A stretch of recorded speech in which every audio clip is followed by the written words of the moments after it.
Welcome back, guys, to Clocks on the Stove. Your usual host, myself, Grayson Fisher, with me alongside Mr. Zach Watts. We have an extremely awesome guest today in sports journalist, in particular MMA journalist, and Mr. James Lynch.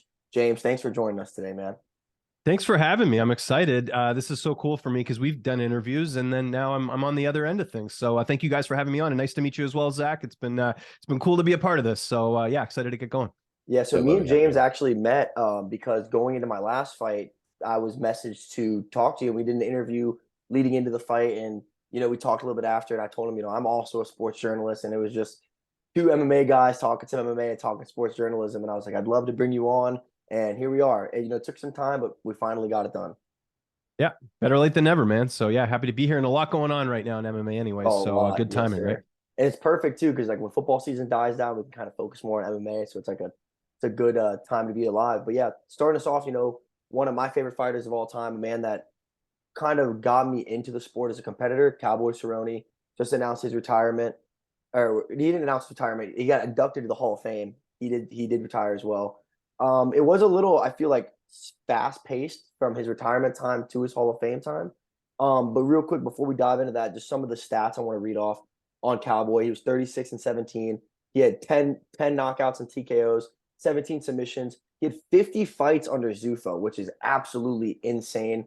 Zuffa is like the body organization that also hosted the WEC. So that was his WEC fights combined with his UFC fights. 50 fights in general is insane, but at that level, which is the highest level of fighting, is unbelievable. 17 submissions, 50 fights on Zuffa. Second most wins in UFC history. Lost to Jim Miller. Jim Miller took that at 24, Cowboy at 23. Most performance bonuses, tied with Oliveira with 18. Most knockdowns at 20. Tied for second with most finishes with Jim Miller at 16. Second most wins in lightweight history with 17. And the third most finishes in UFC lightweight history with 10. There's probably more I can't find on there, but that is everything I gathered. James, what are your thoughts on Cowboy being inducted into the Hall of Fame? I think it's the right move. I know there's some critics, and let's talk about kind of the other side of it of what does it mean to be in the Hall of Fame. And I think one thing we have to talk about honestly is that when Cowboy Cerrone got those title opportunities or fights that were bigger, it tended not to go his way. But you know what? I think that the fact that he was so active, I think, is something that should put him in the Hall of Fame in itself. I mean, I remember a period where he was fighting seemed like 5 times a year or something. He was the guy that you would call if you needed a backup or you needed someone to to take a fight. He'll even fight a friend of his. The last card that was in Canada, UFC Vancouver, September 2019. I was there front row for that one because I live here in Vancouver, and he had to fight Justin Gaethje, and it didn't go his way. But I mean, how many guys are raising their hand to fight Justin Gaethje and someone that's also friends with him? So I don't think we'll ever see anyone quite like Cowboy Cerrone in his career. I followed Cowboy's career for a very long time, even before he was in the WEC. There was an old reality show called Tap Out where they used to, back the old clothing brand, used to go and find like the next big fighter, and they had an episode on Cowboy Cerrone, and that was sort of the first time I was exposed to him. And then of course we know the great run he had in the WEC and then coming over to the UFC. I just think because of his uniqueness that he should be there. I know it's not always based on merit. I mean, there's steroid users in the Hall of Fame, which I don't agree with. So I mean, if the criteria is a little bit looser, you have to put a Cowboy Cerrone in there, despite the fact he didn't win UFC gold. But I think just as I'll fight anyone anytime attitude is something that should earn him that honor, and glad to see him put in. Yeah, you talk a little bit about the criteria for making the Hall of Fame, and me and Grayson kind of got into it a little bit earlier because people were kind of debating us, saying, "Oh, well, does Cowboy really have like a Hall of Fame resume, or does he really deserve to be in?" But the conclusion I kind of came to, at least for my bare minimum, is if you held the belt at any point in time, you were a champ or you were a Hall of Famer in my eyes, at least up to this point. I know the sport's kind of growing along. Another point you brought up that I didn't even realize is you kind of look at Cowboy's career. We're used to seeing him fight like 3, 4, even 5 times a year. Now guys fight once or twice a year, and we think that is like the normal. I mean, back when the UFC was early comings, it was guys were fighting year round. It didn't really matter. I mean, even UFC 1 and 2, it was what the tournaments where you'd fight 5 fights in a night. Yeah, five fights a night. So I was kind of interested to hear what you kind of have for like your criteria of viewing a guy being in the combat or UFC Hall of Fame, what you kind of think garners. I know we have our different types like journeymans, we have our champions. What's kind of your point of view for how we should decide who gets into the Hall of Fame? Well, my personal opinion, like if we're going by, like to me, I think the way the criteria is, the way the UFC set it up, I don't have an issue with Cowboy getting in. Now, if we're doing it based off merit, I don't know if he gets in if we're going off merit, but then Stephan Bonner shouldn't be in there. There's a number of fighters that are in the Hall of Fame where I think you could debate, what did they achieve? Did they get a UFC title? The other issue with doing it just based off winning a UFC title, does Nico Montano get in the UFC Hall of Fame? She was the first women's flyweight champion, right? So this is the debate you get into. That's why, like, the way it's sort of set up now, while I don't agree with it completely, I kind of like the fact that you do see a Cowboy get in there, because look, if you're fighting 5 times a year, and not to mention some of the competition he had to fight as well, like, he didn't have easy fights. I mean, having to fight up a weight class at welterweight, to fight at lightweight against, some of the really good fighters here who he fought. He had to fight Conor McGregor, which I know was a great payday, but that's not an easy fight for anyone. So I just think that, like, him being in, I don't have an issue with it. I know there was one media member who did like a whole story on how he shouldn't be in, and I understand it from the merit standpoint, but I think the way it's set up now, if you're going to have guys like Stephan Bonner in there, again, rest in peace, and this is not to single him out specifically, I'm sure there's other names, if I looked at the list, could kind of really nitpick, but yeah, I think if I was doing the criteria, I would do it more merit based, but because of the way the UFC set it up, Cowboy Cerrone should absolutely be in the Hall of Fame, and glad to see he rightfully is. The way I look at it is Cowboys from a generation of fighters that we will no longer have in the next 5 to 10 years. He's part of those guys that aren't, they didn't come into fighting because they were an athlete. They didn't come into fighting because they chose to. They were just fighters. You're seeing it die out with Poirier and Jorge Masvidal and the Diaz brothers. That style is kind of dying out because there's no more just like, this guy was a good street fighter, let's get into MMA. No, it's a A-list sport now. So people are coming into that. So guys like Cowboys, it's kind of the end of their time. And I understand the merit aspect, and I agree with you on that. But we're looking at a sport in which it's not like the NFL where you can be the worst player on your team and win a Super Bowl. This is all on you. And the amount of champions are so much lesser than the amount of people that have a Super Bowl ring. On top of that, there's a lot of people in the NFL that are in the Hall of Fame that never even went to a Super Bowl. So looking at it on merit base, it just doesn't really make sense to me. We're also talking about a guy, Cowboy Cerrone, who had 2 wins in 8 days. He had 2 wins in 8 days. Can you name another fighter that's fought? I mean, Chris Lieben had, 14 days? James Vick. I remember James Vick. If you go look it up, and granted, it's James Vick we're talking about, someone who's not even close to the Hall of Fame, no offense, but I believe he got 2 wins. He might have actually had the record because he fought 2 guys, I remember, back to back in, like, I think it was like one card to the other or something. But Cerrone's up there too. And in fact, I might have that in reverse order, but he was one that came to mind because I remember he had like back-to-back fights, and he's like, yeah, let's do it. Yeah, because he had a first round. I can't tell you the exact time or exactly what happened, but I know he had a quick first round finish. They cleared him for a week, and they were like, "Yo, we need a guy next week," and he goes, "I'll take it." And Chimaev's another one. Chimaev, I remember when he first started his UFC career, he had fights close together as well. But again, this is where, these debates with the Hall of Fame and stuff, it's tough because, again, there's no like real criteria there. It's not like you have to do this in order to get in. So that's why him being in, I have no issue with whatsoever. Yeah. The other thing I want to talk about too is we look at, especially in today's MMA, huge picking your fights. Cowboy didn't pick anything. I think he fought 4 or 5 former or current world champions. I mean, even on top of that, he challenged the belt between WC and UFC, I believe, 4 times. So just even getting there to be considered good enough to fight for the belt, I mean, dude, that's a merit in itself, in my opinion. Obviously, I'm a little biased. Like I said, I'm a huge Cowboy fan, but I think when you look at it with his records, I mean, I named like 15 of them. You look at his records, look at who he's fought, you look at how he never backed down, and look at what he did for the growth of the sport. One thing we talk about a lot, James, is one reason why Conor McGregor is so big is because he has a whole nation supporting him. With it being an American sport and being in America, you don't really have that like American fighter. It's really hard to get like, a guy that's supported by Americans or like, that's our guy. Cowboy, in my opinion, is the closest thing we ever got to that and probably ever will. He's the only guy where it's like, yes, you have your Colby Covington stands and you have your like Tim Kennedy and guys that support the military. But when it came to like people that follow general sports that didn't really follow MMA, they knew who Cowboy was because he was like the American fighter. And I think that's another thing. It comes with the historical aspect of it is another reason he should be in the Hall of Fame. Well, I think as well is with Cowboy, he wore the Cowboy hat. His nickname's Cowboy. That was very unique, right? Like how many fighters wear Cowboy? Like Andrea Lee wore one last week. I know she's one, but she's not a household name. But I think branding's really important as well as far as standing out. And like you said, you're exactly right on that the UFC's had a very tough time in creating American stars. Like someone like Colby had to do this because the UFC's like, look, we're going to cut you if you continue to fight and promote your fights the way you do. And now people don't like it. And it's like, but this is the hand you're feeding because you've said that you need to be more exciting. So I agree with you as far as him being the best American, like in terms of like brand recognition, I still think John Jones, with what he's accomplished, is probably still the most popular one. But you're right that he's sort of unique in the sense that, like, there's no one like Cowboy. Like, I always use my dad as like a good indication of like if someone's popular or not, because my dad is the casual of casual fans. Like, I've taken him to a couple of UFCs, but he knew who Cowboy Cerrone was. Like, I remember when he was fighting on WEC, my dad's like, oh yeah, I saw this Cowboy guy fight in this other organization, and he was talking about the WEC. So if my dad recognizes who he is, then that is a good sign that it has reached sort of beyond our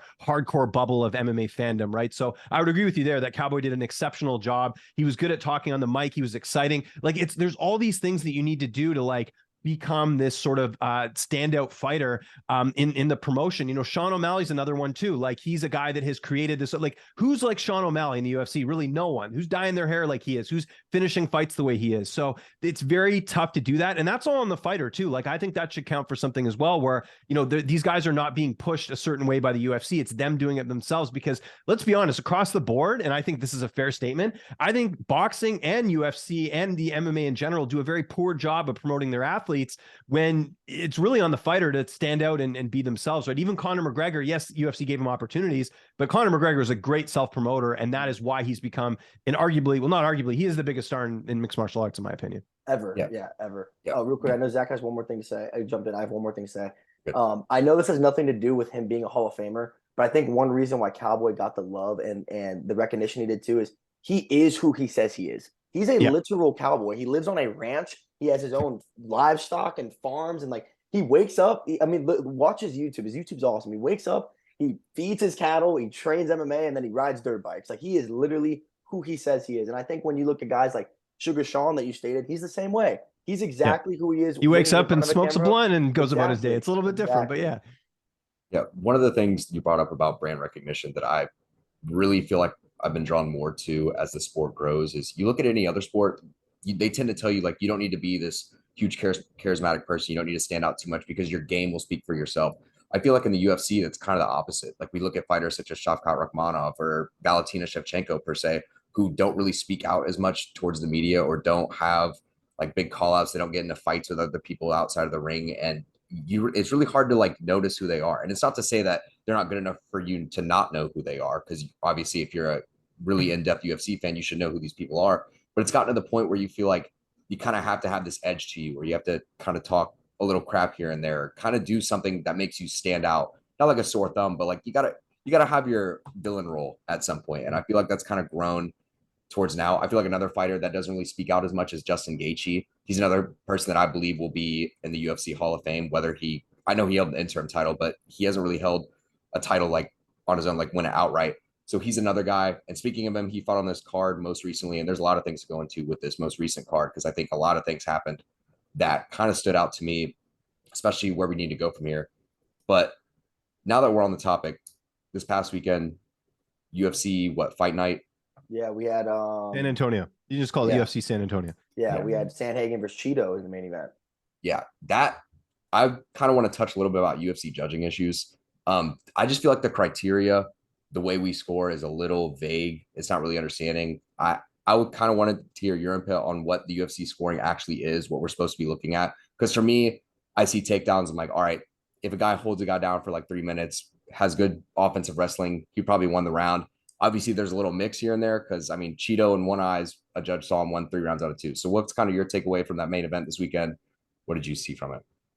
Well, I saw Corey Sandhagen having the best performance of his career, and something I kind of figured was going to happen, because if you look at Chito Vera's wins leading up to that fight, they weren't clean. I mean, they were clean finishes, but in terms of what led up to those finishes, like the Dominic Cruz fight, the Frankie Edgar fight, people act like he dominated those entire fights, and yes, he got the finish, but as well.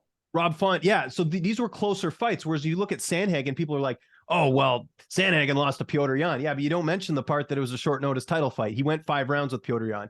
You talk about the loss to Dillashaw. A lot of people felt like he won that fight. So, I mean, you have to look at some things like that when it comes to, sort of leading into a fight like that. But I think with Sandhagen, like, it just really showed he's on another level. You know what it reminded me of a little bit, to be honest? It reminded me a lot of the Robert Whittaker and Marvin Vettori fight that we had last year, where it was 2 guys and you were trying to figure out sort of, are they going to be competitive? What's it like? And Rob, he smoked Marvin Vettori. Like, it was a dominant win. And it just showed that there are levels in the division. And I think Corey showed he is a contender. He is a title challenger. He could potentially be a champion. With Chito, he's good. He's a great fighter. He's entertaining, but he's not on that level yet. And that's where I think it really showed the difference in skill set. I think Corey, I spoke to him yesterday. I have an interview that I just posted this morning. If you guys want to check that out, it's on my YouTube channel under the UFC playlist. But I just talked sort of about, just being in sort of this, like almost like an out of body experience. Like he was almost like watching the fight from afar and just flowing really well. And it was incredible. Now, the point about the judging, maybe one of the worst scorecards I've ever seen in my life.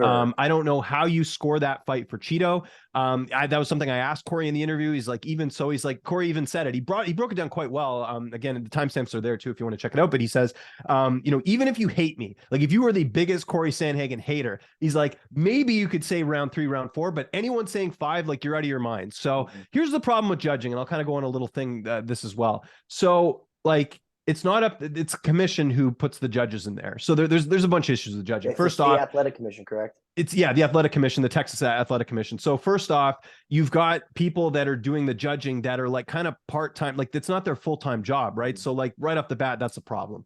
Second problem that they have is we're using a boxing model. I mean, martial arts has been around since, the early 90s, and they haven't updated the rules or anything like that. Also, how they judge is different, right? Like, how can you tell me that a fight like, for example, Valentina Shevchenko and Talia Santos, right? That's a fight that I watched. I thought Talia Santos won. Now, they counted more of the damage on the end of Valentina, I think, the control time more on Valentina. But then you look at a fight like Islam and Alex Volkanovski where they didn't count it. So it's like, that's where things get a little interesting. It's like we have these rules and people sort of judge it the way they do, but like they're not even following the rules. So there's a million problems with judging.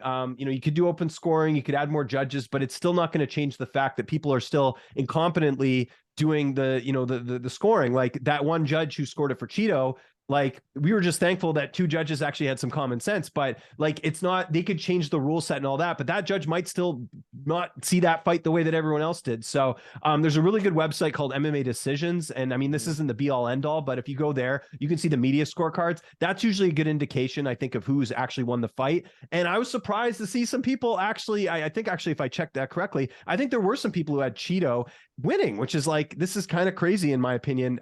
So I'm going to just double check that just to make sure I got everything done there. But I want to see if there was anyone. Okay, no, I got that wrong. No, there's a different fight I looked at recently where I remember being like, I'm surprised people scored it that way. But every single media member scored it for Sandhagen. Glad I clarified that. So that's kind of an indication of how people thought the fight went. I liked both Corey and Chito, and I think another issue with this weight class is it's the deepest weight class in MMA, and it might.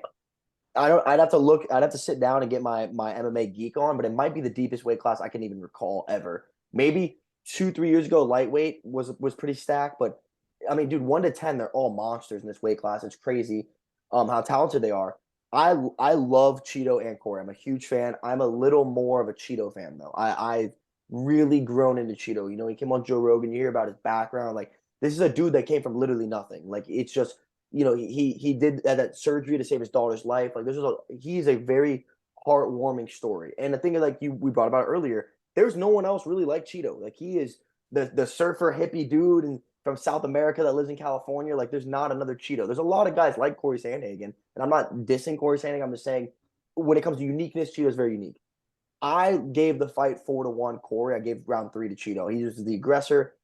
Even Corey talks about it. I didn't see your interview yet. I'm going to check it out. But in other interviews, he said, he's like, we knew he was going to come at me. He was down 2 rounds. He was going to bring it, and he did. And I'll give that to Chito. But there's just, when it comes to judging, I don't really care about talking on the fight too much. When it comes to judging, you need people that have done MMA judging MMA.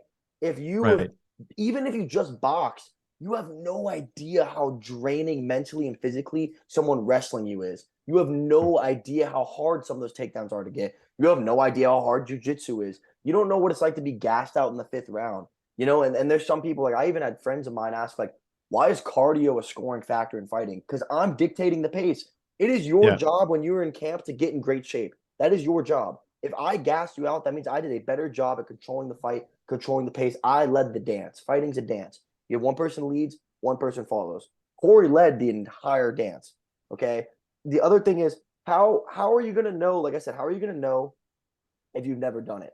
I don't know why we don't have open scoring as well. Name another sport that you don't know what's happening until the end. It's just, and I think it makes it. I honestly think, and I don't think this is a factor, but I do think it makes it more appealing to the everyday sports fan. knowing because it changes. I'm an MMA fighter. I go into this fight. I am out wrestling my opponent, but I'm getting outstrucken. And I see the majority, I see two of the three judges are caring more about striking. That is going to strategically adapt my fight, my style and my game plan the rest of the fight. Versus my coach telling me, like, dude, we're killing him with control time, we got the fight. And then I lose the fight. It makes it more strategic. There's no other sport I can even think of that you don't know what's going on until the end. And I understand it back in the day, but you're one of the major four sports. You've jumped to NHL in America, viewership wise. So you're literally one of the major four sports in America, one of the major and worldwide. Look at Asia and what ONE FC is doing. Why have we not adapted to these times? Why haven't we adapted with the judging? Why haven't we adapted with the scorecards? This isn't 1998 anymore. This is 2023. You're on ESPN. I never even thought that would happen. But it doesn't make sense to me why we haven't adapted. And I don't know if it's a Dana thing. I don't know if it's a state commission thing. But well, it is a state commission thing. That's the thing. But the UFC's got to put pressure on it. Listen, I've always said this. I think until we see some major changes, it has to be something major that happens. A prelim fight with a bad decision. Like, we're talking about the Chito scorecard. There's a couple bad scorecards there on that card. And unfortunately, those probably got lost by the weight side because of the main event. So it's like, this is where it's tough. It's like, if it's hurting their business, I think the UFC would pay more attention to it and do it. But I think the UFC is just at the point where they're kind of like, hey, like, this is where, is it impacting our bottom line? If they had, like, even the fight, let's say, for example, Chito won that fight, it's not as big of a fight. Like if John Jones and Cyril Gane fought to a decision and Cyril Gane won, then I think you're going to see something happen because John's a huge star for them. Chito and Corey, great fighters, like I said, amazing in our sort of fandom and stuff, but they're not moving the needle like a John Jones does. So I think it would have to take, unfortunately, something like that. And then one other thing you mentioned is about having judges that have trained before. 100% agree. The only issue you run into is obviously there's bias. We had this a couple of years ago. Remember when Trevin Giles fought James Krause? It turned out one of the judges had actually trained or had taught Trevin Giles in the past, and that was a scorecard that had tipped the scales. So that's where it's tough. Like, how do you figure out who is trained with who? It's a difficult, like, I'm with you. Like, I think they should get judges that have trained before, have like fought on a high level, but it's like, do we really know the conflict of interest there? Although I guess, what they could do with that is if it is found out, if people have done research and it found out there was a really bad scorecard, then that judge would be punished. Here's another issue I'll just mention as well, just to kind of add in here. I know your co-host will get in here in a second, but you just got me thinking about a couple different things. Why are the judges not available to the media? That's another thing. Like, at least explain your scorecard. You and I have a bad day at work, especially you have a bad fight or whatever. Let's say you make a mistake and you get choked out.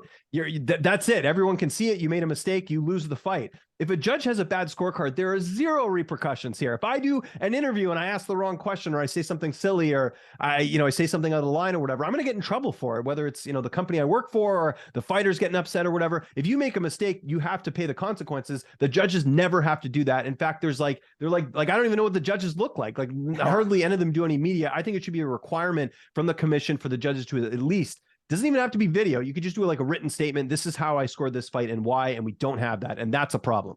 You just alley-ooped Zach perfectly right there. Yeah. I mean, you pretty much hit all the points on the head. Though I'm a mind reader. I should go buy a lottery ticket.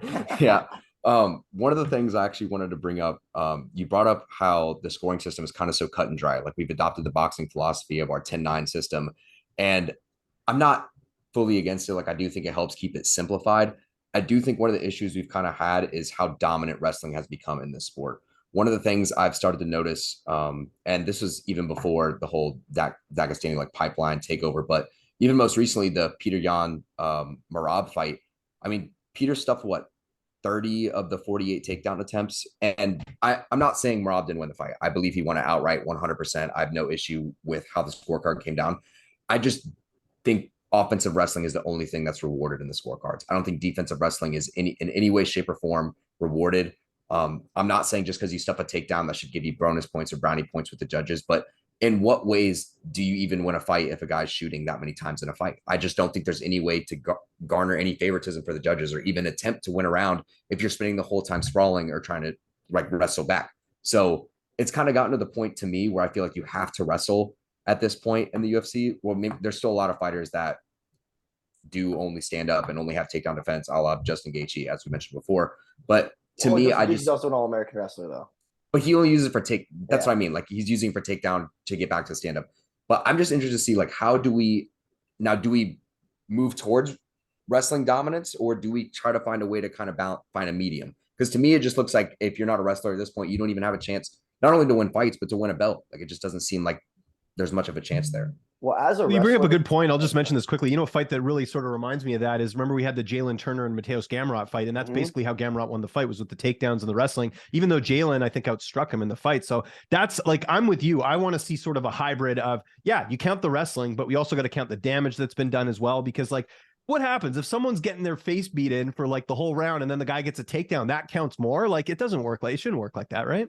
I do agree with you. Me and Zach watched that Jalen Turner fight together, and we said Jalen Turner lost the game, but he won the fight. And Yeah. you know, and I'm tired of saying that because that's something that comes up a lot. And I am a wrestler. Like that, go watch any of my fights. That is how I fight. Even in my last fight, I had more takedowns. Like, I'm a wrestler. But there's two sides to this.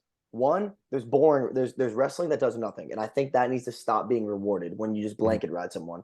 I think if you're not going to finish or you're not attempting to improve position, I don't think it should be rewarded. The other side of it is stop blaming guys for wrestling you, saying they don't want to fight you. This is not boxing or kickboxing, brother. This is mixed martial arts. It is not my fault that your takedown defense sucks. You know what I mean? So it is a double-edged sword. I'm a huge believer that if you're not fighting to finish, if you're not fighting to finish in any aspect of the fight, you have no business being there. And, you know, and that's kind of like Dana's like, well, the judging sucks. We goes, well, you should be fighting to finish. You know, that's kind of like how Dana like pushes that under the rug. But I do agree, like, there's just too much boring wrestling. Like, I can't remember the name, but there was a PFL fighter. I can't remember his name, and I remember watching his fight, and he won, and I think he landed like 3 strikes. He just literally laid on the guy each round, and I'm just like, how this is bad fighting, and this is bad for the growth of the sport as well. Now you have all these casuals, like we went to UFC Orlando, and they're like, he's just wrestling him, stand him up. I'm like, bro, you have no idea how difficult that is. You can't even grasp how hard it is what he's doing. Yeah. Well, even like here, you know, it's a good example. So you brought up two fights that kind of came to mind. So Damian Maia and Jorge Masvidal. So any Damian Maia fight, actually, people are like, oh, it's so boring. He's trying to go for the finish. A lot of times he gets it because he's a good submission artist. But like, I remember when he fought Masvidal, people are like, oh, what a boring fight. It's like, no, Masvidal needs to learn how to stop a takedown. Like, that's what it comes down to. That was something that always used to drive me nuts about Nick Diaz. Nick's like, I'm here to fight and strike and stuff. And then he's getting taken down. And it's like the Diaz brothers would have been UFC champions if they learned some takedown defense. Like, we saw this over and over again. There's a reason Nick never fought a wrestler in Strikeforce. They purposely gave him strikers to showcase his skill set, and then convinced everyone that somehow that was enough to beat George St. Pierre. So that's where it's like you have, like, you're right. Like, you have to focus on those things. But on the flip side, like you said, you got to do damage. Go watch any old Ben Askren fight in Bellator. That's what Ben Askren used to do. He would just out wrestle them, but not actually finish a lot of the time. And those criticisms back then were valid. Obviously, Ben sort of evolved from that. But I remember early on, you know, when he's having these fights, it's kind of like what, like, are you trying to win this fight? Like, are you trying to finish this? Or are you trying to just, you know, keep doing the same thing over and over again? I do think, and I know this has nothing to do with what we're talking about real quick, but I do think if Ben Askren came to the UFC 4 years earlier, it'd have been a lot different. Well, here's the thing, though. Would he have fought his buddy, Tyron Woodley? That would have created an issue. Oh, Would no, but he didn't even get a title shot when he came in now, so I don't even think that had been a factor yet. But he probably still would have won, though. Like, that's the timing. Like, I agree. I wish. Remember, Dana said go to PFL, and it's like he fought some good guys in Bellator, man. He like beat Douglas Lima, who was a world champion in Bellator. He was a dog. Yeah, and he fought Koreshkov, and yeah, he beat a couple guys. That whole thing. That was one of the UFC's had a few misses over the years. That was one. Not getting Askren over in there in his prime, because, you know, everyone now know. I mean, this is what annoys me so much about MMA fandom is like, ask most people about Ben Askren. Oh, he's overrated. No, he really wasn't. If you go back and look at his career, like, we got the Ben Askren that was later in his time. It's like Vanderlei Silva when he came over from Pride. We got Vanderlei a little bit later. I mean, granted, there was some help probably in Pride, if you know what I'm saying, but like we got like these guys a little bit later, so we didn't really get, like, fans see this one version of them when it's like Fedor, same thing. Like, Fedor hung out way too long, but we're talking about one of the best heavyweight fighter, one of the best fighters period of all time, in Fedor Emelianenko, and fans are like, yeah, but that guy Dan Henderson beat him. It's like, but you didn't see everything else he did when he was fighting in Pride. The guys were clearly on steroids. One of the things I wanted to touch back on a little bit, we talk about poor like blanket wrestling. I want to talk about poor jiu-jitsu. I think the Claudio Duplessis fight against Dan Hooker, how he just tried to Imanari roll like every 5 seconds, and then didn't really do much there. I think that's another poor example of, I mean, thankfully Dan Hooker just won that outright, because I think even if he would have gotten an ankle, they just like laid there and stalled for 2 minutes trying to advance position. Another thing I think the UFC tried to do to get away from that kind of blanket wrestling is you look at the Shevchenko Grasso fight. And actually, the whole card, if you go back and watch it, there were many times where if there was even a moment of pause or like stalling in between the fight, they split the fighters or stood them back up. And I think that kind of came back to hurt Valentina. Now, I still think Grasso did an amazing job of game planning around the spinning attack and taking her back. But there were times in that card where I was watching and I was like, I think Dana told these officials, like, if you see any type of pause or 50-50, just to split them or stand them up to kind of keep it going. And I think it would have been better to kind of let the fighters know beforehand, because there are times where you'll wrestle to be like, all right, I'm holding a guy here because I want to regain my cardio, or there's a reason why I'm not advancing position because I'm trying to get back into 100%, or I'm trying to gain a little more momentum here. But it just seemed like it was kind of pushed a little behind the scenes to see like, hey, we see people complaining about the wrestling. Let's try to get the officials more involved. And that's the last thing I want to see personally, is officials getting involved, unless it's for stuff like cage grabs and stuff, which we finally saw some point deductions in most recent fights, which typically I didn't see get called as much. I know I brought it up to Grayson before. Like, I wish we would have adopted the kind of, what was the organization that had Crow Cop and Vanderlei's fight? Pride FC. Yeah, they had their yellow card system. Yeah, the yellow cards. Yeah. Yeah, the yellow card. I wish they kind of would bring that back, where like you get 3 fouls and you kind of punish them. Where now it's like you get an eye poke or you kick a guy in the nuts. It's kind of like, oh, like shame on you. Do it a second time and then we'll punish you. Like, it kind of feels like you're allowed to get away with some cheap stuff before they actually start punishing you. And I think that takes a lot away from fighters. I don't know if maybe we should look at that more. I don't know if fighters are doing it intentionally, but it just kind of seems like it's happening more and more as fights go on. I think that's funny you said that, Zach, because I have teammates that are literally like, hey, you get 1 strike. And they literally say that. They're like, yo, if like you're on the, I'm not going to throw any names under the bus, but I have literal teammates that are like professional fighters. And they're like, you get 1 strike. And it's so crazy that that's the mindset we have now. It's like, yeah, you get 1 fence grab, or yeah, you get 1 accidental like this or that. Like, you can get away with 1, you know? Because I remember in my last fight, I had my hand flat against the cage, and they were like, let go of the cage, let go of the cage. I'm like, bro, like I'm literally not holding it. And then I go to take him down, and he's yanking on it, and they didn't say anything. Yeah. I don't know. I just feel like it's becoming more of a, I don't want to say it's taking away from the integrity of the sport, because I feel like the more the sport grows, fighters are getting better. You have to find, you can't be mad at the system. Like, it's a system that we built, so you can't really get mad at people abusing the system per se. I just feel like we'd call it out sooner. I just feel like we're kind of letting things happen. And the sport's amazing at it is. Like, I feel like the quality of the sport has been better than ever. It's obviously going to continue to grow. But I feel like we're not at a point, like you said earlier, James, we're not at a point where we haven't had like a super big decision gone the wrong way where we feel like the fans have called out on it. It's kind of like, what would you say is probably the worst? Because the first one that comes to my mind is Max Volk 2. That's the first fight that comes to my brain. Or, in as much as this hurts the 8-year-old kid in me so bad, GSP Johnny Hendricks. No, I'm with you there. I'm Canadian. I thought GSP lost that fight. I don't think Volk and Max is as bad as people. Here's how I look at a robbery, in my opinion. To me, a robbery is where you didn't win a single round. I think Volk, you could at least give Volk a round or 2 in that Holloway fight, so I can kind of understand it from that perspective. Diego Sanchez, Ross Pearson is always the example I use, as a fight where I don't know how anyone scored that for Diego Sanchez. Like, I don't know how they came to that conclusion. Ross Pearson won every single one of the rounds in that fight. It was only a 3-round fight. Like, that to me is like a really bad, I think the word robbery gets thrown out a little bit too much, especially now with betting and everything. Like, I feel like a lot of people are just, throwing that out when it's a close fight. Like, I think it can just be a close fight. Like, Robert Whittaker, Israel Adesanya, the rematch was a close fight. It was not a robbery. Alexander Volkanovski, Islam Makhachev was a close fight. It was not a robbery. Like, people got to get off that word, because there are problems. And here's the problem with that. If you start saying robbery for every fight, it's taking away from the real fights that are happening, because it's getting lost in the shuffle. Like actual robberies are Chito having that scorecard on Saturday. That was a robbery. Very confident in that. But stuff like Volk and Islam, that was not a robbery in my opinion. Also, when you say the word robbery, you're taking away from the other fighter. Like, yeah, even though you don't think they won, like they trained and they worked their ass off and they did everything they can to win that fight. And you saying, oh, it's a robbery. It's like, dude, what more do you want me to do? And it comes back to this standpoint. It's like, if you're not a fighter, you shouldn't be calling out dudes that are in the UFC and saying they're like, that's a robbery. Like, because they could quite literally kill you if they saw you in person. Yeah. Oh, yeah. Speaking of robbery, I just want to bring up this one fight, because even though I'm one of the biggest Sean O'Malley fans, I don't think he beat Peter Yan. Now, I'm not saying that. I don't think that fight was a robbery either. Like, I think Sean went around, but personally, I think everyone in their eyes saw it as Peter Yan winning that fight. Now, I don't know what I wish we did have, like you said, James, where the scorecard would come out and kind of explain their reasoning behind why they had it the way they did. Comes out, they don't explain it though. Yeah, I wish they did. I wish the judges did come out and explain why they had it, because you had some people defending it saying, oh, well, Sean had more damage, so that's why we gave him it. And then you had other people saying like, oh, well, even though Sean got taken down, he was throwing up submission attempts, so that gave him the edge on the ground. Like, it didn't clear up anything for me. It just kind of seemed like, oh, well, Sean got to stay alive, and now we've kind of diminished the career that Peter Yan has had. I mean, obviously, he's had other fights since then, and even before then, that Still kind of had, calculating. He's taking too long to calculate. yeah, it's taking too long. I mean, so many things have gone down since I. Speaking of which, there are a lot of fighters that have had what if careers for me. I was thinking of it earlier with Peter Yan, the most recently Wait, real with quick, I want to piggyback off. I know exactly where you're going with that. Right before you go to that, I just want to state, Sugar Sean. I also think he lost that fight. Yes, I am a huge Sugar Sean fan, so I'm biased, but I wanted him to win either way. One thing he said in an interview after that I thought was so awesome, and it gave me a really good perspective on like how people view fighters.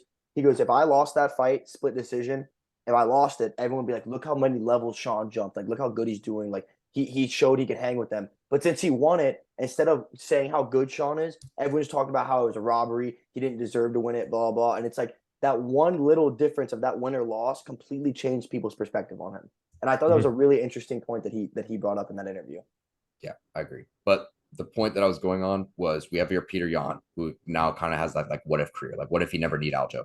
To me, most recently that I saw on social media was Darren Till. Like, I mean, for how well he struck with Robert Whitaker to see what his career has become now, that's so sad. Like, it's just sad to me, especially with his walkout that he had.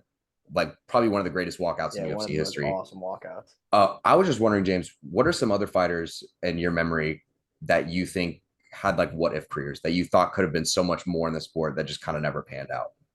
Well, piggyback off Darren Till, that's a great example because he shouldn't have got that win against Wonder Boy, and then he doesn't get the title shot, and then maybe he's not fast tracked as much, and that could have changed, him not getting knocked out by Masvidal. Maybe they're a little bit more careful about who they match him up with. I think some that come to mind in terms of like, kind of what ifs. I'll do one that's maybe kind of obvious. It's like, I do wonder how dominant Cain Velasquez would have continued to be in his career if he didn't suffer from so many injuries, because like, I do think that the Verdum fight was just a bad night for him, and people always criticize him that, oh, he didn't beat him. But like, if Cain was healthy, how great would have he done? Shane Carwin's another one, Brock Lesnar. Those are just like ones that come to mind that like, had they been healthy, like who knows how long they would have been. I think with Brock though, like the verdict was kind of out that like once Brock got hit, it was like he didn't know how to like respond properly. And I think like that's a big part of fighting that I think people neglect a little bit, is like, what happens when you face adversity? Like, can you get through it? That was one of my things when going into the Islam and Charles fight. It's like, Charles is the king of adversity. People were writing him as a bust, and here he is resurging in his career, winning the title, beating some really good names on the way to facing Islam. Like, he's been there. Islam really has, and he had a quick knockout loss, big deal. Like, at some point, like, you got to see how fighters handle adversity. I'm just trying to think, like, since you asked me on top of my head, there's got to be like one name. There's a guy. Well, because you got to think of like bad decisions, right? That maybe should have gone the other way. Gustafson's another one. Like, maybe if he would have beat Jones, would that have been different for him? Maybe he doesn't, take certain fights after that. Right, James, I'll let you guys go though, because you guys seem to you got some lined up here. The first one I can think of off bat is Aaron Pico. What if he waited a little bit before they threw him those dog fights? Because I mean, and this is what I try to explain to people all the time that people don't understand. He's the biggest prospect in MMA history. There's never, and I will argue that to this day as well. He's a bigger prospect than Bo Nickel. You understand this as a kid, as a sophomore in high school, he's 16 years old. He made the Olympic team trial finals for the United States Olympic team. At 16, the kid barely could drive, and he almost made the Olympics. Okay, and on top of that, his dad was a Golden Glove boxer. He was a Golden Glove boxer. Like, he had every box check mark, but they threw him dogs. They didn't do the Sugar Sean method with them, or the. Well, they thought they did. They thought Zach Freeman was a pushover, and I could have told you going in. Actually, it was Henry Corrales. Yeah, no, I know there were some bad decisions on the end of his career as well. One other name that you brought up, this was more of like a what if because he retired so young. Cole Conrad might have been one of the best heavyweights of all time. Go look him up. First Bellator heavyweight champion. One of Brock Lesnar's main training partners. He just out of the blue was like, I'm done. He never lost a fight. And he was someone that was looking pretty legit with his, wrestling skill set, and his striking was coming along. He's another one that I always wonder, like, what would have happened if he would have stuck with it. All right, you're going to be able to, you got to help me with this, because I'm literally looking at him in the face right now, and I can't think of his name. He went to the UFC. He had a huge, like, support behind him. He was Hispanic. He had Roger Huerta. Roger Huerta. Let's go, James. That's exactly who it is. He was supposed to be the next big thing. Like First, everyone was like first Roger Huerta, MMA Roger fighter. Huerta. Get this. I don't know if people remember this. First MMA fighter on the cover of Sports Illustrated. People forget that. Like Yeah, he was a yeah. huge deal. And one other thing I'll mention with Huerta as well, because there was a pay issue. That's why he didn't end up re-signing with the UFC, went to Bellator. People think that like Bellator's big signings were like, I don't know, whoever they got like when they were in the Bruin Remedy days. Roger Huerta was like their first big signing. People forget Roger, yes, he did lose his opportunity against Kenny Florian, and then I think that was going to get him the title shot. But when Bellator signed him, that was a big deal at the time. That was like Bellator's way of saying like, hey, we're going to try and compete with you. Because at the time that was a big, like a big signing for them back in the day. And he was easily marketable. He was entertaining. He had one of the best fights of all time. Like he had a fight with Leonard Garcia that was just like outstanding. And he had all the makings of being this like huge star, especially back then. Like they had not entered sort of the Spanish market and all that. But yeah, they couldn't come to terms. Then Roger went to Bellator, and then he kind of just went to Thailand and disappeared. And then his career just kind of went down the toilet. Like he never really I know he had injuries and stuff, but you're right. That is a great choice for what ifs for sure. Yeah, I know a thing or two about a thing or two, James. I'm telling Yes, you. exactly. Yeah, I can tell. I just couldn't remember his name. And I was like, literally, like, I could see him in the Mexican shorts. Like, I could see his tattoos and his buzz cut. I'm like, I could literally see him. And I couldn't get his name, but he was supposed to be the next big thing. He was like a good looking dude who had a very like fun. There's a video of Roger Huerta, by the way. If you guys go do a little bit of digging, there's an interview where he's doing it. Ariane Celeste is doing like interviews for like, I think Ariel's old company, MMA Rated,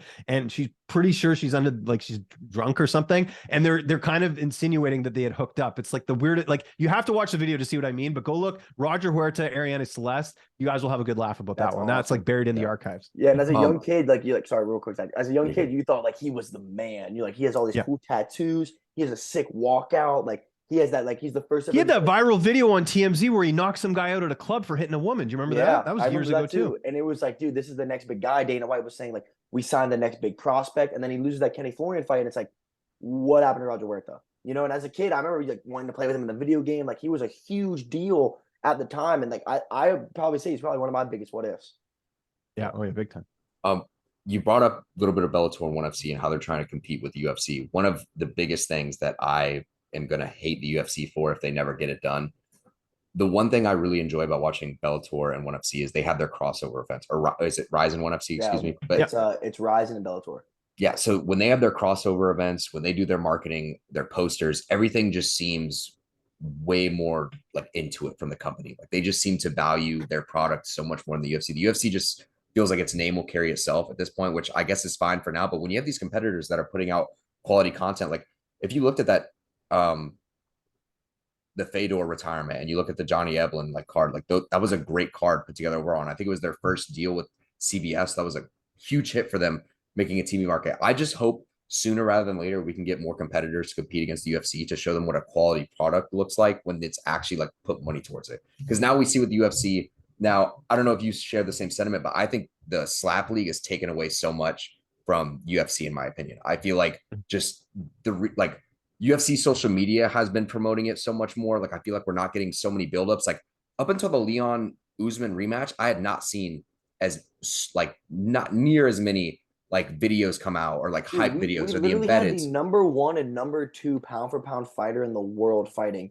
Probably one of the, honestly, I can think of a couple others like BJ Penn, George St. Pierre, but like talent wise, they're probably the two best ever to fight each other. And their whole Instagram was slap fighting the week of their fight.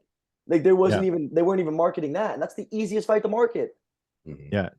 I don't even think that was I don't like the power slap stuff. I think it's bad. If you talk to a lot of the fighters, they sort of feel the same way. I know the pay's not good. It's something I don't think will last. I mean, they've already lost their deal with TBS. Now they're on Rumble, which is like a sort of a conservative platform or something. So I don't know how it's going to go, but I'm with you there. That's taken away. But the biggest problem that has happened with the UFC over the years, and I'm going to sound really old here, I miss the days of the anticipation of a big fight. And you don't get that because we're so fatigued because they do events every weekend. Like it meant so much more back when I first started watching the UFC. It meant so much more to be a UFC fighter now. And the way they have this model set up, they're doing fights every weekend. You're not getting UFC level fighters. You're just not, because they're literally like, you can go on Contender Series. You can have, 3 or 4 fights. You can get signed to the UFC and you're already in. It used to take fighters years to get there. And I know it's better for the fighters. You're getting obviously guys in there that, there was probably fighters in the past that probably should have gone to the UFC and didn't because of politics or whatever. So maybe there's more opportunities now. But on the flip side of that, like as someone who covers the sport for a living, it's too much. It's way too much. Like I am looking forward to this weekend I know we have Bellator on Friday, but like, it's nice not to have a UFC this Saturday. It's nice that I can, build up a little bit to UFC 287 and take a breather, because I just feel like they do too many events. The quality of what it means to be a UFC fighter has gone down significantly over the years. And I think it's just too much. And they don't care because, like you guys were saying, this ties back to the Bellator thing. Like Bellator has to do stuff like that because they need to stand out. They do the ramp, they do the big production, they do the crossover fights. The UFC is kind of like, we've got a stranglehold on the market. We're going to do things how we see fit. And that's why they just do events every week. And they don't care about the main event or the co-main event or anything. It's just like, we have to put on a card for ESPN. So this is what you get, take it or leave it. And I think long-term, that's not a good strategy because it's just too much MMA, honestly. Like they need to, I remember like when you mentioned George St. Pierre and BJ Penn, I remember them having like UFC prime time where they would like follow the fighters like for like a couple weeks and you'd see this build up to a big fight. You don't get that because guess what? Like we've got Israel and Alex next week. There hasn't been any build up because we just had a really great fight last week with Sandhagen and Chito. Imagine putting that Sandhagen and Chito fight as a main card fight on the pay-per-view, and you're going to get people spending the $75 a lot more than pirating it because you're encouraging people to do that because it costs too much as a combat sports fan to try and keep up with everything. It really is. So I'm actually love that you brought that up. And I'm not an old head, but I guess in the term of the sport I am, I started watching when I was 6 years old. So I grew up watching, but at the same time you started watching. The first fight I ever watched was when George St. Pierre beat Matt Hughes for the second time. Like that's how long I've been watching. But I do agree because even like at first it was like a card every month, a card every 2 months. But I think the best was once they started getting a little bit big, and I think it's when they got to Fox, they were doing like a pay-per-view and a fight night every month. I think that's perfect. I think that's the way to keep it. The issue is though, is as much as I like to bash UFC's decisions, I think that's more of an ESPN thing. I think when ESPN signed them, they're like, this is how many cards we need. And what you're doing is, and this also kind of ties into the fighter pay, in my opinion. They can't, when you have this many fighters, they're having to sign people to one fight contracts just to fill in cards. So that guy's not going to make a living off of a one fight card. Like that, he's going to make 15K because they had to just sign him to fill the card in. And you see that like when the UFC came to Tampa, I have a bunch of buddies I know that signed on the prelims just because they didn't have anybody else. So they were like, who's the best pro guys in Tampa? All right, you three, we're going to sign you for a one fight deal. If you win, you get another fight. If you lose, you're out. And that's the problem is there is too much. So you're losing that anticipation. And when you look at other sports, I literally just had this conversation this morning with my dad. One reason why baseball isn't so hyped is because there's like 300 games. So like the games don't matter as much. And the problem is when there's fights every weekend, it's the same thing versus when there's anticipation to a big card. You have a fight night and a pay-per-view every month. There's a lot more anticipation. They can do more promotion. They can do more build-up. You can also lock in fighters to, instead of one fight contracts, a minimum guaranteed of 3. There's no arguing about pay or arguing about living if you guarantee 3 fight contract. That is, obviously there's numbers and there's going to be people that complain, but that's a lot better. The other side that people aren't seeing is since ESPN is making them have so many cards, it's a little hard for them to do the promotion or to pay people a living wage because they're having to just to fill cards up, like you see it all the time. And it's something that's happening like a lot now. But I know we're getting really close on time. So something Zach and I wanted to ask you real quick, you have an extreme depth of knowledge in the sport. If you had to pick your Mount Rushmore, your top 4 fighters of all time, James, who are you putting on there? Top 4? No order, just your top 4, just your Mount Rushmore. George St. Pierre, I'd be kicked out of this country. Anderson Silva, Demetrius Johnson, and Fedor. Habib's not on that list. Now here's why. Jones? Sorry. Yes. You know what? I'll replace. It's tough though, because okay, fine, I'll go Jones over Fedor, but Fedor had a great run as a heavyweight, and people should not take that away from him. So we'll go Jones, Demetrius Johnson, Anderson Silva, George St. Pierre. Okay, the reason I have them over Habib, and all the credit to Habib, and I understand the politics of when he was coming up, a lot of guys did not want to fight him. He did not have enough title defenses. That's got to count for something. And this is the thing. People are like, Habib retired undefeated. Yeah, but George St. Pierre and John Jones and Demetrius Johnson, all these guys had years and years and years of title defenses. That has to count for something. Whether you thought George St. Pierre lost to Johnny Hendricks or not, you hang around long enough, you're going to lose. Valentina Shevchenko, she lost at 285. Want to know why? Because she's hung around a long time. It's going to happen.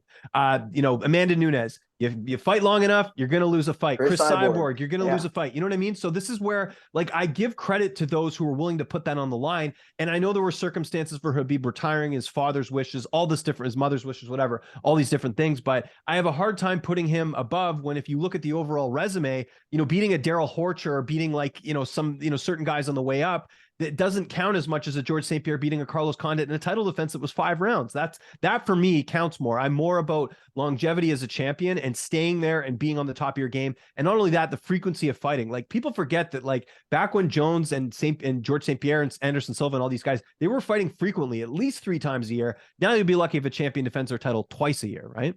No, and I completely agree to a T. Everything you said. We have the same Mount Rushmore and have the same agreement with the fights. That's another reason why I don't think Conor will ever be a top 10 fighter ever. But you look at George St. Pierre, John Jones, and Anderson Silva had more title defenses than Khabib did UFC fights. Yeah. You know, like, how are you even gonna like relate that? And then you're like, oh well, GSP lost twice. Both the guys he lost to were Hall of Famers, and he avenged both of them. He avenged both of the losses. You know, and John's, it's iffy because like I said, I'm a GSP stan, so I'm always gonna say GSP is better than John. But I think when you look at it as an overall martial artist, GSP portrays the martial artist a lot more than John does, and for reasons we won't state. Oh, big, 100%. Yeah, he carried himself well. And that's something it's funny. I interviewed Randy Couture a few weeks ago, and I asked him about John being in the #1 pound for pound spot. And Randy kind of said, as someone who, has a lot of say, because he was a champion as well, he says, look, in my opinion, how I do the criteria. And by the way, people should remember that there's no criteria on the pound for pound. So people getting upset, oh, no way you can do it that way. It's your own opinion. There's no rules on what counts as pound for pound. BJ Penn moving up a couple weight classes and losing to a couple fighters, does that count more than someone who didn't move up? Like, it's tough to gauge that. So that's I want to mention that. But what Randy said in that interview was, I would not put John there because of to me, it's what you do outside the cage as well. And John has not been a good ambassador for the sport outside the cage. Even the biggest fans, you can't ignore that stuff. Oh, who cares? I don't care about John, the personal fighter. Yeah, but you're representing the sport. It's like, and the fans in MMA don't get this. Like, Tom Brady or someone, like, if Tom Brady gets, he's a drunk driver and he hits something, that's like front page news everywhere. Like, you can't just, like, for some reason, MMA fans think that, like, that doesn't apply. Go watch other sports and you'll see it's front page news if that happens. Roger Goodell slapped his wife, he loses his job. Exactly. Yeah. That too. That was another one. Man, that was one of the most annoying things to deal with. Because, like, I don't know. The reason that didn't get covered, and I know this sounds really fucked up, but it's because the Mar Hamlin incident happened the day after. So all media forgot about Dana White. So, timing of it was just, it was right there. But look, James, I know you got to get going real quick. You got any last words? Let people know where to check you out. And like I said, thank you so much for coming on, my man. Well, I got to thank you guys for having me on. This was a great discussion. I'd love to do it again. Just Lynch on Sports, Twitter, Instagram, TikTok. That's LYNCH on Sports. YouTube as well. YouTube.com/Lynch on Sports. I do a lot of interviews. They might be tough to find, but I make it real easy for you because I take all those companies I work for, all those different interviews I do. I always put them on one playlist on my YouTube channel. You go to the front page, you'll see it all there. UFC interviews, just a couple I've done recently over the last week. Michelle Watterson, Corey Sandhagen, Macy Barber, Valentina Shevchenko, Colby Covington I did last week, which is, he hasn't done a ton of media. There's a lot of really good interviews. Curtis Blades. Make sure you check those out because I'm always interviewing the biggest names and just keeping busy. And thanks again for having me on, guys. Really appreciate it. Zach? Thanks for coming on. If you do have time for one more question, I was just going to say, sure. Do you ever think there will be a record that has been made that you think will stand the test of time? Like for say John Jones being the youngest UFC champion, or maybe it's Anderson Silva's longest title defense streak. I think the youngest champion one might be, I don't know if I'll see it in my lifetime. I know you've got people in the lab right now. There's probably some control dad, like building like Drago from Rocky, like trying to build up the next big thing. Maybe it happens, but I just think that it's so hard to get to that level. Like, I just see what these fighters go through and how they train and everything. It's so hard to get to that level because there's so many different factors. One of the biggest things I hear a lot, and I was having a conversation with a fighter about this the other day, is like, to be able to perform well in the gym and to be able to perform well in the cage are two different things. David Loiseau comes to mind. If you go research him, one of George St. Pierre's main training partners, I heard he was like one of the best fighters in the gym, but could never put it together in the cage. So that's another thing to keep in mind too. Yeah, thanks for coming out. Yeah, also I can piggyback off that. I have a million people I've trained with my whole life in wrestling and MMA that are dogs in the room and they can't put it out. And I know guys that are terrible in the room that when it comes to game time, they put it on. It's just one of those weird things when there's a spotlight on you, and especially as a individual sport. But yeah, James, we'll let you get going, man. Thank you. I really appreciate it. Thanks, guys.